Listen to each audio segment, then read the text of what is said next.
नमस्कार, मैं प्रवीण गौतम और आप देख रहे हैं पब्लिक मीटर।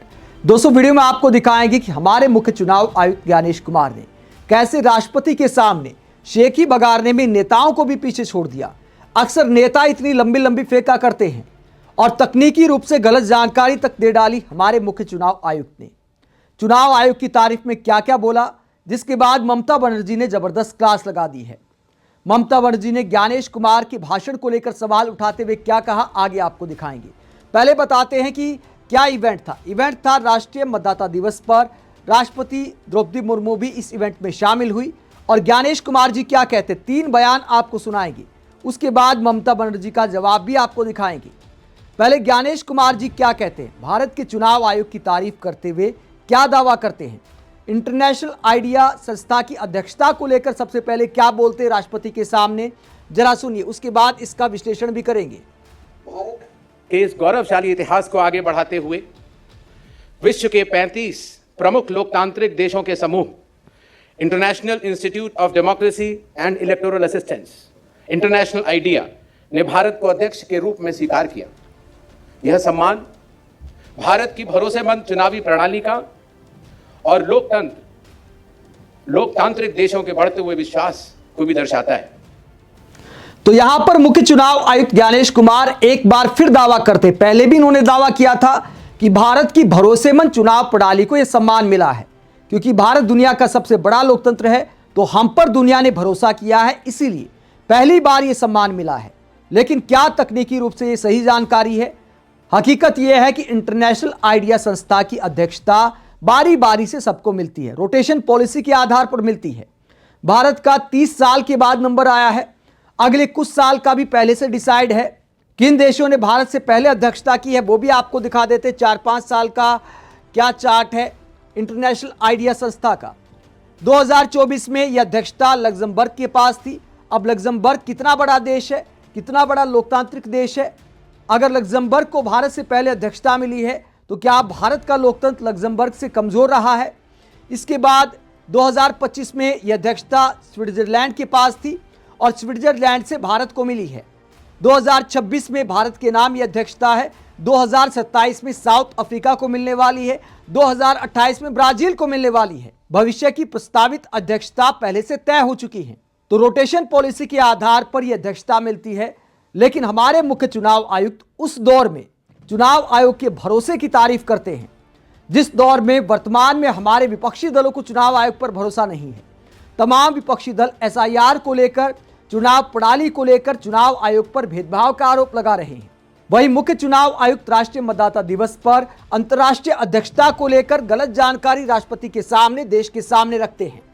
अगला बयान आप सुनिए, जो अपने आप में इस बात को दिखाता है कि शायद हमारे देश की जनता, हमारे देश के चुनाव आयोग के लिए जो काम करते हैं वो कर्मचारी, उनके जीवन का कोई मोल नहीं है। कम से कम हमारे मुख्य चुनाव आयुक्त को अपनी तारीफ करने के साथ साथ एक श्रद्धांजलि कभी तो देनी चाहिए उन बीएलओ के नाम जिन्होंने अपना जीवन गंवा दिया एसआईआर करते हुए। एसआईआर के तनाव को जो झेल नहीं पाए, कई राज्यों में प्रोटेस्ट हुए। लेकिन हमारे मुख्य चुनाव आयुक्त बीएलओ को लेकर क्या कहते हैं, जरा सुनिए। वर्ष 2025 में पहली बार ट्रिपल आईडीएम में भी भारत के लोकतंत्र की आधारशिला के रूप में कार्य करने वाले हमारे बूथ लेवल ऑफिसर्स बीएलओज के लिए विशेष प्रशिक्षण कार्यक्रम आयोजित किए गए। इनमें भारत के सभी 4123 विधानसभा क्षेत्रों के 5000 से भी ज्यादा बीएलओज और बीएलओ सुपरवाइजर को प्रशिक्षित किया गया। तो यहां पर ट्रेनिंग देने को एक उपलब्धि बताते हैं हमारे मुख्य चुनाव आयुक्त ज्ञानेश कुमार।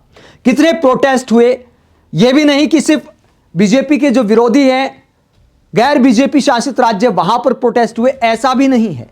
अगर पश्चिम बंगाल में प्रोटेस्ट हुआ, अगर तमिलनाडु में प्रोटेस्ट हुआ, तो राजस्थान और मध्य प्रदेश में भी बीएलओ ने प्रोटेस्ट किया है। वहां पर भी विरोध जताया है कि ट्रेनिंग पर्याप्त नहीं है, हमें बहुत सारी परेशानियों का सामना करना पड़ रहा है। क्या मुख्य चुनाव आयुक्त ज्ञानेश कुमार इन बातों को भूल जाते हैं? कितने बीएलओ की जान गई, कितने बीएलओ ने नौकरी छोड़ी, ये कहते हुए इस्तीफा दे दिया कि हमारे बस का नहीं है चुनाव आयोग का ये काम करना, इतने दबाव में हम काम नहीं कर सकते। बीएलओ को तमाम तरह के दबाव में लेने की कोशिश भी सामने आई है, कई राज्यों से सामने आई है। तो बीएलओ को प्रशिक्षण देने को क्या मुख्य चुनाव आयुक्त ज्ञानेश कुमार उपलब्धि बता सकते हैं?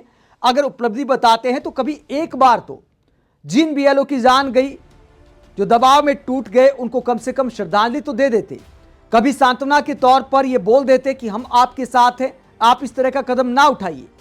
लेकिन एक बार भी इस तरह की कोई स्टेटमेंट मुख्य चुनाव आयुक्त के सामने नहीं आई। इसके बाद तीसरा आप बयान सुनिए, तीसरे बयान में क्या दावा करते हैं जरा सुनिए। वर्ष 2026 के राष्ट्रीय मतदाता दिवस की इस थीम के माध्यम से चुनाव आयोग एक बार फिर पूरे विश्वास के साथ ये संदेश देना चाहता है कि हमेशा से ही आयोग की हर नीति, हर निर्णय, हर तकनीकी और हर पहल का केंद्र बिंदु पारदर्शिता और मतदाताओं की सुविधा, सुगमता, विश्वास और गरिमा रही है। तो मुख्य चुनाव आयुक्त दावा करते हैं कि हमारे चुनाव आयोग की प्राथमिकता रही है कि मतदाताओं की सुविधा ज्यादा से ज्यादा हो, सरलता, सुगमता, इस तरह के दावे करते। लेकिन एसआईआर में क्या हो रहा है? क्या मतदाताओं का रास्ता चुनाव आयोग ने आसान किया है? एक एक राज्य में लाखों, यहां तक 1 करोड़ से ज्यादा मतदाताओं को अगर पेशी के लिए बुलाया जा रहा है तो क्या यह मतदाताओं की सुगमता है?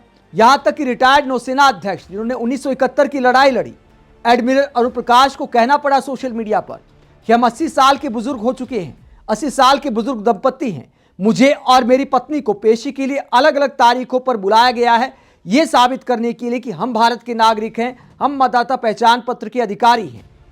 अगर कोई कमी रह गई थी तो बुजुर्गों के घर जाना चाहिए। ये बीएलओ की जिम्मेदारी लगानी चाहिए थी चुनाव आयोग को कि बुजुर्गों को कोई परेशानी ना हो। तमाम विपक्षी दल ये मांग करते आए थे, लेकिन चुनाव आयोग ने नहीं सुनी। और राष्ट्रीय मतदाता दिवस के उपलक्ष्य में हमारे मुख्य चुनाव आयुक्त दावा करते हैं कि मतदाताओं की सुगमता हमारा लक्ष्य है, हमारी प्राथमिकता है। तो लंबी लंबी फेंकने में आखिरकार क्या जाता है? क्या मतदाताओं का रास्ता इस एसआईआर में आसान हुआ है? क्या मतदाता सूची पूरी तरह शुद्ध हो पाएगी? इसे लेकर तमाम विपक्षी दल सवाल उठा रहे हैं। जब राष्ट्रपति के सामने मुख्य चुनाव आयुक्त ने ऐसी भाषणबाजी की तो ममता बनर्जी ने इस भाषण को लेकर उन्हें टारगेट पर लिया है। क्या कहा ममता बनर्जी ने? ममता बनर्जी ने कहा कि आज भारत निर्वाचन आयोग राष्ट्रीय मतदाता दिवस मना रहा है और यह कितनी दुखद और त्रासद विडंबना है। आयोग जो इस समय हिज मास्टर्स वॉइस बनकर काम कर रहा है, लोगों से उनके मतदान के अधिकार छीनने में व्यस्त है और फिर भी मतदाता दिवस मनाने का दुस्साहस कर रहा है। आज उनके आचरण से मैं गहरे रूप से आहत और विचलित हूं। माननीय सुप्रीम कोर्ट के फैसले का पालन करने, नियमों और मानकों के अनुसार काम करने तथा लोगों के लोकतांत्रिक मतदान अधिकारों की रक्षा करने की बजाय निर्वाचन आयोग तथाकथित तार्किक विसंगतियों के नाम पर नए नए बहाने कर रहा है, लोगों को परेशान कर रहा है और उनके निर्वाचन अधिकारों से वंचित करने की कोशिश कर रहा है। आगे ममता कहती हैं, अपने मालिक बीजेपी की ओर से आयोग विपक्ष को कुचलने और भारतीय लोकतंत्र की नींव को नष्ट करने में लगा हुआ है और फिर भी मतदाता दिवस मनाने की हिम्मत दिखा रहा है।